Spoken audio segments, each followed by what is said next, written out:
All right, everybody, welcome to another episode of the Just Blunt Podcast with your boy DZ. Got Darrell in the building, got Rod in the building, Rodney and Crazy Joe. We all here to speak our minds. It's been a couple of weeks since the last time you've seen an episode, but we are back, and we're just trying to step up the production value of everything. Want to thank everybody. Make sure you hit that like or subscribe and subscribe button at the bottom of the video. Make sure you subscribe and let all your friends know. Come check out the Just Blunt Podcast. We got a lot more coming. Today, we're going to go off the beaten path a little bit. You know, it's usually strictly sports and hip-hop, and we will talk about a little bit of both. But more pressing matters are at hand. I don't know if you fellas seen the Joe Biden, Charlamagne the Guy interview that everybody is talking about. Everybody's going crazy. Either you think Joe Biden is just a flat-out racist at this point, or you think he was absolutely right, or you somewhere in the middle and you don't really care. You're just not voting for Trump regardless. So, Rod, I want to start with you. Have you seen the clip, first of all? Yes, I did. Just saw it. Okay, now what was your opinion about it? Because I'm actually going to run the clip here in a second. And just in case anybody else hadn't seen it, I want y'all to see this, man. Joe he's being honest, in my opinion.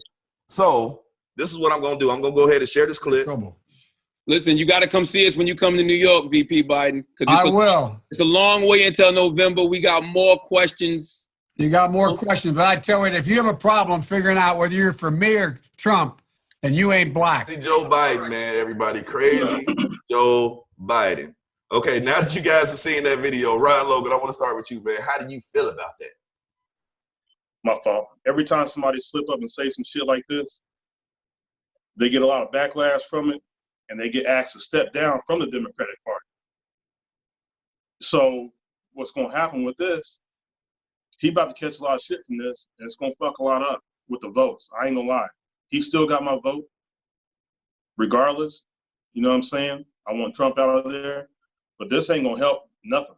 And he talking about what he's done in the past as far as NCAA endorsing him, this and that. This election ain't about the past. You saw what happened with the last election. Whether it's finagling with the votes or not, ain't nobody caring about what you did before.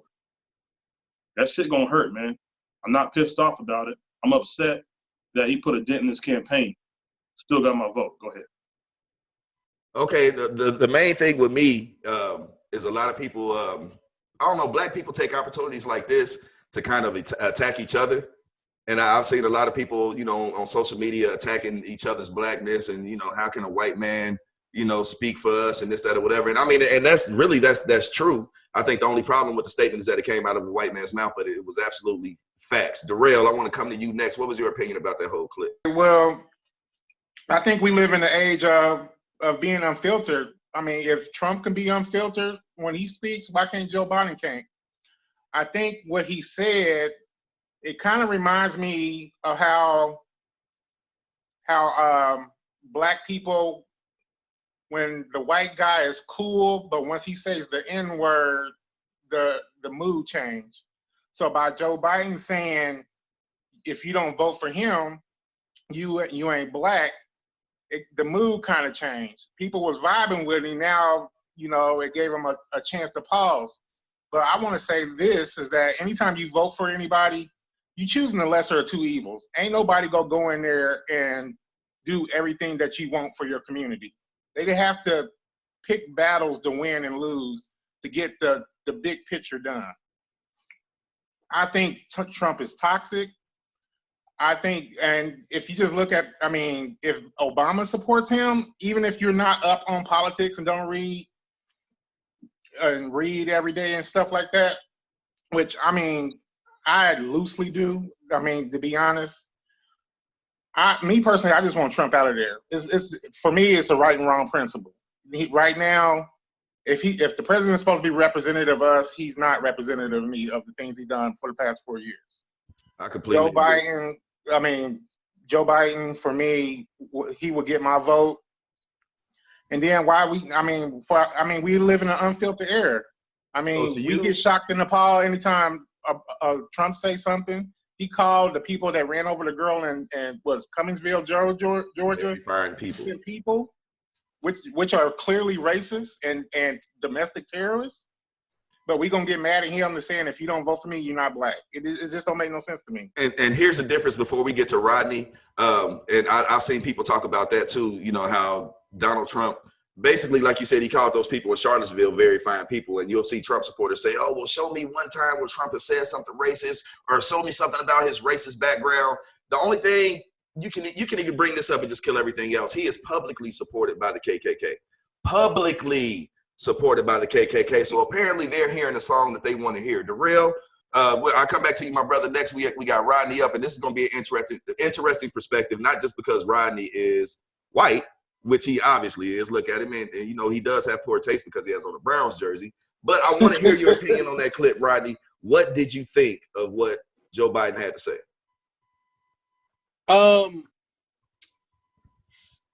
I don't know. If I was running and I was white, I don't think I would have said that. You know, you ain't black if you don't vote for me, you know, type. Nah, that's not a way to go about it. Yeah. I think what's misinformed is nobody's really being themselves. They being something that they ain't. But I guess that's why Trump is in office, because he definitely being who the fuck he is. And that's what got him in there. You know what I'm saying? Well, no, Electoral College got his ass in there. Let's be clear. He lost the popular vote. Yeah. But my thing is, I mean, I don't know. Biden's all right, but to me, it's like we need to look more. And I know everybody wants to get Trump out of there. I want Trump out of there too. But to me, it's like, what actually is Biden going to do when he gets in there? Is he going to do anything for black people? Or is he just saying, yeah, you should vote for me because I'm not Trump? Yeah, well, here's the thing. It's like what Darrell said. It's like what Darrell said. It's not really about, you know, what he can do for, you know, black people, even though it is to a certain extent. But no candidate is going to get in there and do everything you want done for your community. Like, it's just not going to happen like that. You know what I'm saying? So, but to compare the job that he can do to Trump, right now you can put a fucking drunk monkey in the office and he can do better than what the fuck Trump is doing. We are literally in the worst state our country has been in the history of any of our lives. How the fuck is it even a debate? Now we're going to move on to Crazy Joe, who got, you know, I just want to hear your opinion on this, my brother, because I know it's going to be unfiltered. You heard the comments. What did you think about what Charlamagne had to say? Or what Joe Biden had to say, I'm sorry. He ain't say shit wrong to me. If your ass ain't motherfucking black, if your ass black, when you go out there and vote for Trump, goddamn, you just don't care. Like, overall, like, this man done showed us plenty of times how racist he is. He done showed us plenty of times how much of a bigot he is. He done showed us plenty of times, goddamn, how much of a sexist he is. What else, like, do we need to, you know, continue on with Donald Trump? I ain't gonna lie, though, like, shit. I almost was a fan of his ass with them stimulus checks. Shit. You know, motherfuckers like you get on my nerves, man. If y'all go somewhere with that Samuel Jackson, the Django shit, Hey, look. Hey, I had to be the one to say it. Oh, man. Dude messing me up right now, man. My bad, y'all. It's all good. Okay, so we got everybody, I heard everybody's opinion. Let me say mine. Because I got attacked yesterday. Actually, both times, and this shows you the duality of social media. In the morning, I posted about it, and I was upset. Like, wow, who the fuck is letting Joe Biden just speak this fucking freely? Like, why won't somebody tell him to shut the fuck up right now? We don't need him doing nothing to shoot himself in the foot. But then later on in the day, the more I thought about it, I said, hold on. We calling black Trump supporters coons and all kind of stuff for the longest. We mad because a white boy said it? You know, no, he's not defining our blackness. I mean, but he could have not said it and probably would have played out better politically. But you can't come to me, like Darrell said, in the age of Donald Trump, where apparently all of this brazen honesty is supposed to be so respectable and applaudable, and you're going to get mad at Joe Biden for this? This makes him a racist? Come on, it just don't make sense. No. Shit, like all this stay woke bullshit that y'all be sprouting, most of y'all motherfuckers are asleep as hell. Bottom line, we don't need another 4 years of the most dangerous president we've ever had in the history of America. I don't care what side of the fence you know what I'm saying? But we're going to go ahead and move on because we don't want to make this a political. I got a question before we move on. Your worst president of your tenure, George Bush or Donald Trump? Out of all three of y'all. All four of y'all, I mean. What do you mean? Bro, listen, as much as I used to hate George W. Bush, bro, I would take him in a heartbeat right now. I would take W in a heartbeat. Since we speaking on this, George Bush had more black people in his cabinet than Trump by far. For one. But see, it ain't even about black and white though. But it's not about that. What I'm saying is, and two, most importantly, the division has been created. We ain't never been divided as bad since the civil rights movement. In our lifetime. I was born in '82. I wasn't born in '62. I'm sorry. Yeah. You know what I'm saying? So just look at it that way. Yeah, I mean, and it's not, to me, it's not about black and white. It's just about life and death, man. At the end of the day, you don't want somebody at the top of the tree that's going to put everybody in danger. You know, that's not what people put you in office for. That's not what you're the president for. And you have blatantly ignored something that in just 2.5-3 months has cost us 100,000 lives. And, you know, by the end of the year, we could be damn near at 1 million lives lost just in the U.S. because since it's acceptable to get on TV. One at a time, yeah. Since it's acceptable to get on TV and say something stupid, I'm gonna get on here and say something stupid. Like Trump said, under him, we ain't never had this many people die before. If that ain't the dumbest shit he done said, come on, it bro. might be dumb. It might. You talking about people dying who have never died before? Yes. Yeah, I think that counts at all of us that's breathing. That's what that counts for. But we're gonna go ahead and move on, fellas, to the next topic. We're gonna move on. We're gonna move on. One more thing. Goddamn hand down. We're gonna move on, bro. We are gonna move on. Because I don't want to make this completely a political show. I just wanted us to just touch on that real quick. Okay. Yeah, we only got about. He's still invited to the cookout. Huh? He's still invited to the cookout. Who? Joe? Yeah. Oh yeah. Joe's still invited. I mean, and that's not to say that Joe Biden is perfect, because let's just be perfectly honest. He ain't my candidate. You know what I'm saying? My candidate is an old man named Bernie Sanders that won't get in because motherfuckers think he's too crazy because of his ideas. You know what I'm saying? Right. I'd rather take that over a pedophile and a fucking racist any goddamn day. He just can't bring no damn potato salad because they put raisins in their potato salad. Rodney don't. I think Bernie Sanders, who put raisins in their potato salad? Okay. Now we are going to move on. Yesterday, there was a post in our group, Strictly Sports and Hip Hop, that raised a lot of hairs on people's arms. It pissed people off in the Kobe Bryant fan community. It pissed people, actually it made them happy, but it pissed a lot of people off in the Jordan fan community. Scottie Pippen came out with comments recently after The Last Dance is wrapped up, saying that he feels that Kobe Bryant is a better player, or was a better player, than Michael Jeffrey Jordan, his own teammate. The man that is really responsible for him even being a champion, and vice versa. They both, helped each other. But we got Kobe fans in here. We got Jordan fans in here right now. I'm going to start with Crazy Joe, because he is the biggest Kobe Bryant fan I know. He's the most legit Kobe Bryant fan I know. I want to hear your opinion, my brother. Fuck you, Scottie Pippen's comments. I'm going to mute everybody else. Joey, I'm giving you the flow. And Darrell, we coming to you next because I know how you feel about it. I think like this, when Scottie Pippen said what he said, after him and the rest of the Bulls, let's go ahead and put it out there. I read myself personally, it's about 5 or 6 players on that team that's not happy with Jordan in that documentary, including Scottie Pippen. And so when Scottie Pippen said what he said about Kobe, I think he just basically saying that Kobe was a better teammate. Like, goddamn, I'm not gonna sit there and say he like Kobe over Jordan. I think he was just throwing shots at Jordan, saying, you know what, it would probably be easier to play with him instead of Jordan. Goddamn, so yeah, he's probably the better teammate. Everybody know Jordan was a dick. Everybody know Jordan wasn't like, goddamn, so it's nothing new. But Joey, do you really think it was that simple? Because think about it, Michael Jordan and Kobe Bryant are so much alike, and Kobe Bryant has a notorious reputation as an asshole teammate himself. So do you really think it was about that, or do you think Scottie really meant what he said? That's a good question. He bitter. Darrell can't contain himself. He can't wait. Go ahead, Joey, finish. You coming, Darrell? That's a good question. I'm gonna have to agree with Darrell, though. I think there's bitterness inside his statement. I think he's in his feelings a little bit. I think that Scottie Pippen didn't want all that shit to be exposed. That's what I think. I think his contract details and all that, I think it was just too much put out. And he just didn't like it. He's not a fan of it. He's saying it publicly. He's not a fan of the Jordan documentary, the Bulls documentary series. Everybody keeps saying the No, you said Jordan. it right the first time. It's the Jordan documentary series. You said it right. Yeah, see, everybody keeps saying the Jordan documentary series when it's really supposed to be highlighted the last season these motherfuckers had. So, Okay. All right, so Darrell, we gonna move over to you. Joey said what he had to say, which is a little bit more diplomatic than what I thought he was gonna say, or how I thought he was gonna handle it. It's on you, Darrell. What's your opinion, man? Oh man, he's stressed out. Look at him. He's stressed out.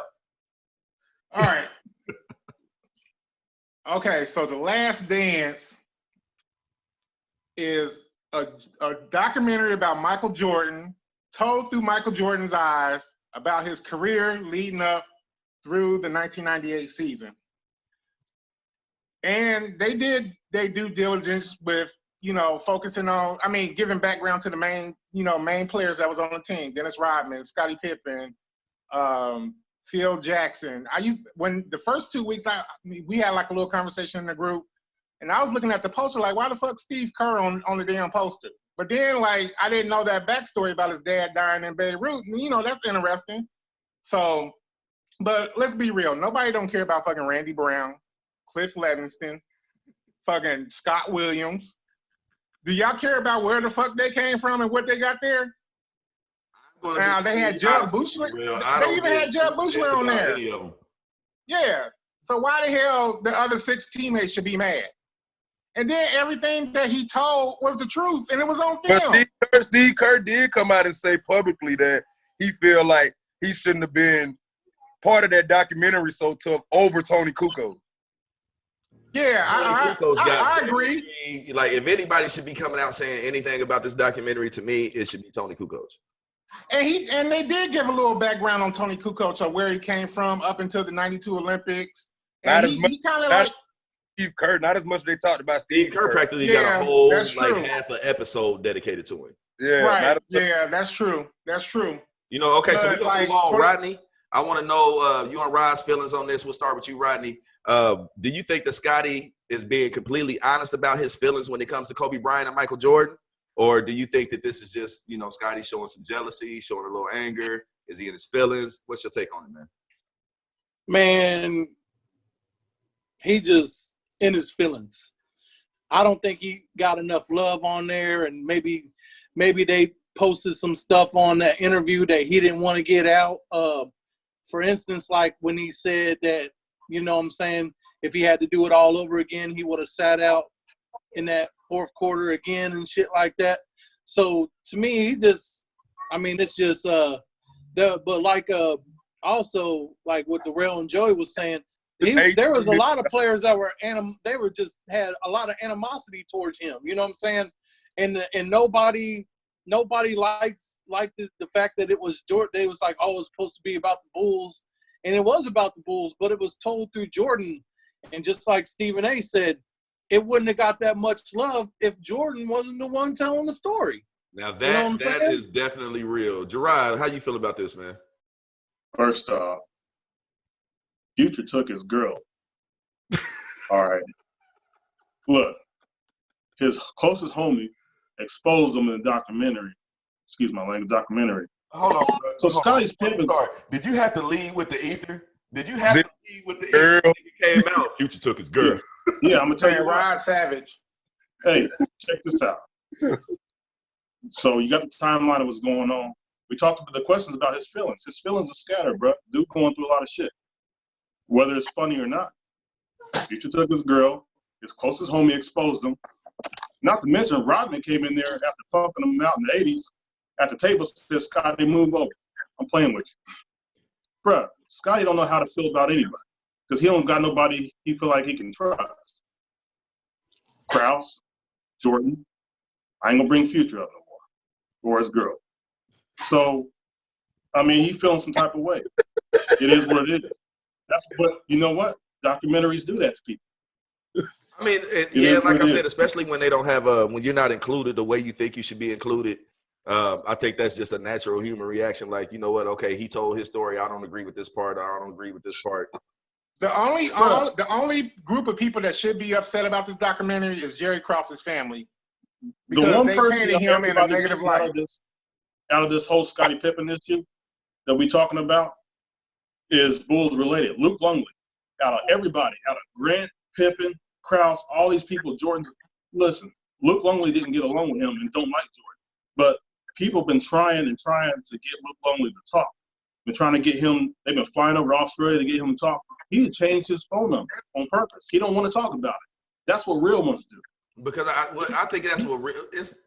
I don't know whether it's real or not. I just think that he don't want to be bothered. Like Luke Longley was always the type of player they put off this. He was kind of just this laid back dude. Like you could just tell, like all this drama and extra bullshit. But Mike probably just ain't some shit he want to be involved in, bro. Real don't. Like Tony Kukoc is kind of the same way because you got to think about it. He would be raising hell if he wasn't. Like Kukoc, right? Like man, whatever. You know, I don't care. I think that Tony Kukoc got no reason to raise hell. Why?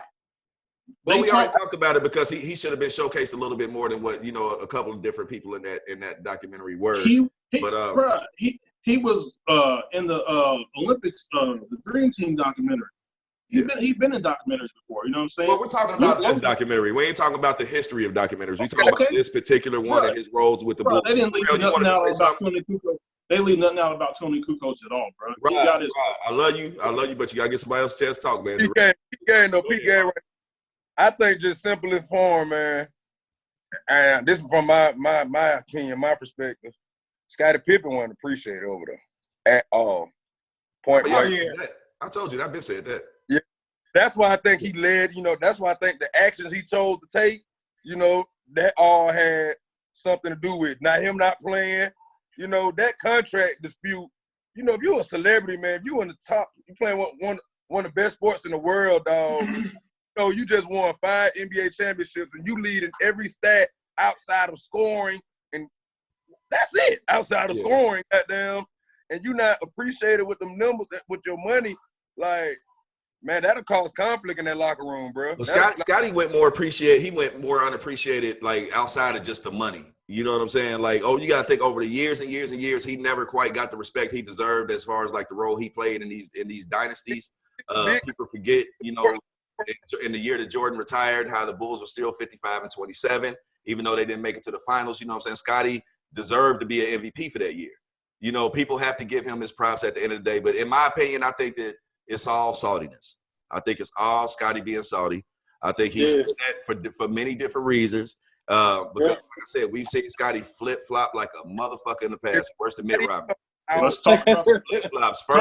First is Bron is the best. Then he had to go back to Mike because of the backlash. And then it's, now it's Kobe is better than Mike and all this other shit, bro. You are directly trying to stab Mike in his chest because you felt like that documentary stabbed you in your chest. And, bro, to be honest with you, I think the documentary did wonders for Scottie Pippen. It showed how important he was to that dynasty. Yeah. Spotlight Scottie Pippen all the fuck back and just take your shit gracefully, dog. That's what I say. Yeah. I think so, too.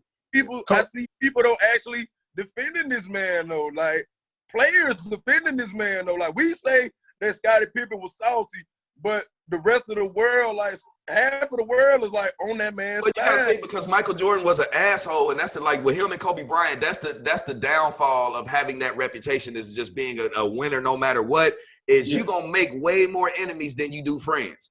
You know what I'm saying? Yeah. At the end of the day, you might have 2 million people you'd have met. 1.8 million of the motherfuckers is dead bodies of people you'd have stepped on in the past. You know what I'm saying? And the rest is left over is the actual people that like you. I think that's what it is with Mike. This is the price of being as successfully driven as he was. Same thing with Kobe. When Kobe documentary come out, trust me, it's going to be a love fest. But then you're going to see a lot of people that played with Kobe that was like, bruh, yeah, rest in peace, but fuck that nigga. Kobe used to talk shit to me. He was disrespectful. He used to tell us we were scrubs. And we gonna hear all the same shit because he emulated Mike in every way, shape, form, and fashion, bro.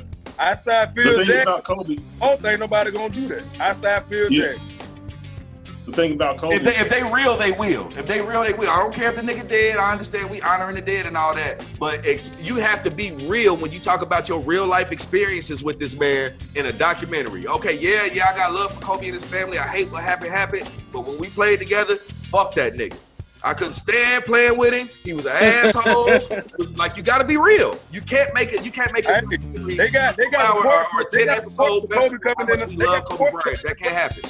Goddamn, hey, we finna trade y'all niggas, goddamn. Hey, holla at y'all. Exactly. That's some asshole shit. That if LeBron James walk in practice and say that shit, it'll be all over the media. Like, oh, look, he trying to train his teammates. Look at him. Like, man. Now, the reason why LeBron get that. It's Only not reason why competitive when LeBron LeBron does it, but when Kobe or Jordan does it, oh Lord Jesus, look at this leadership. LeBron's not that type of player. He's not that type of. That's He's not. good. We That's all good. say Not that. every We all player say that's that already LeBron's out like that not because that shit'll get you beat up. You gonna try that shit with the wrong teammate one day and it's gonna get you fucked up. Bro, this already happened with Them LeBron. niggas ain't try that shit with Oakley. You ain't hear no stories about niggas holding Oakley, did you? Yeah. You know what? I didn't even bring LeBron in this, but it already happened with him. Kyrie tried to sell him out. Ain't no trying. He successfully sold that nigga out, bounced to an Eastern Conference rival and shit, and ain't been shit since. I'm just saying.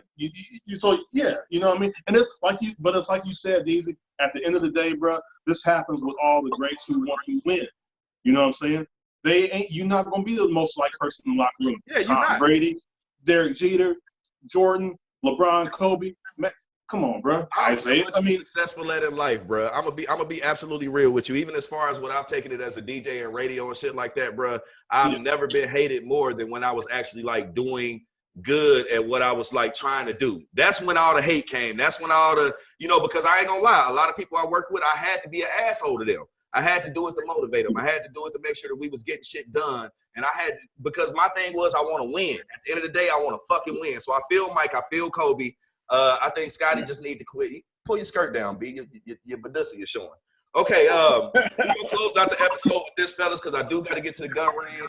I want to, every single episode, I want to encourage all Americans, your gun range. especially Black Americans, who are able and legally able to do so, purchase, train on these firearms, man, because I still think to this day that if Ahmaud Arbery was armed that day, that we would be having a different conversation right now, and I would rather be judged by 12 than carried by 6, and I would much rather see that brother fighting for his freedom than, his family mourning his death. So on that, we're going to close this episode out, y'all.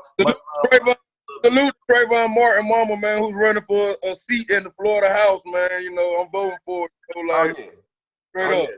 But let's just keep it to the point where you can come to the Just Blunt podcast for any blunt opinions you need. And I want to encourage this. We have a Facebook page, right, fellas? Okay. I want everybody to come to that Facebook page. If you see a post, share your opinions, share your thoughts about the show. Let us know what you want us to change, what you want us to add, what you want us to take away.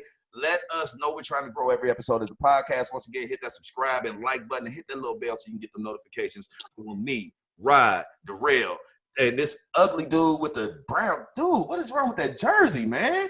So this is the greatest running back of all time, baby. What? You know what I'm saying? I ain't got nothing against Jim Brown. You got Trent Richardson jersey on? Got a what? A Trent Richardson jersy. Is there anybody from Florida that's a Hall of Famer? Emmitt Smith. We got that's another episode, everybody. Just Blunt Podcast. We out.